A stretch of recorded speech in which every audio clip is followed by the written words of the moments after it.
All right, today I'm making up my super easy deer attractant for my trail cams. It's super easy. I don't add anything fancy, no raisins, no corn. It's a dry mix. Put it in the bucket, put it in front of the trail cam. Works really good for me. I've gotten deer, bear, moose, a bunch of other critters.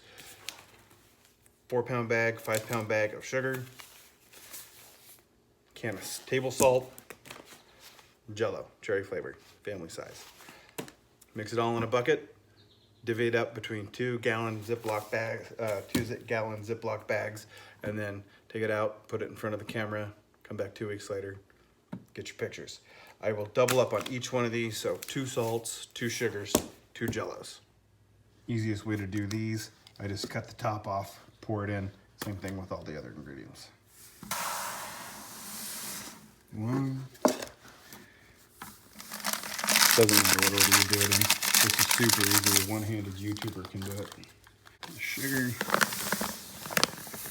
And of course you can do any sort of combination or add, raisins or anything. I just find this to be easy. I can do it in 3 minutes. Costs nothing to do. It's a lot cheaper than buying something at the store.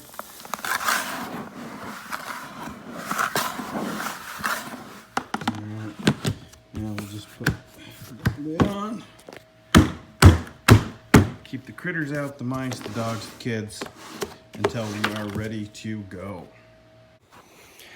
So that is my version of a deer attractant. It's super simple. You can make it as complicated as you want, but it's not too messy. It's easy to do, and for a beginner hunter who doesn't know a lot about the area I'm hunting, and I want to get a general inventory of what is out in the woods, this will attract pretty much anything in the area from what I found on my trail cameras so far this year.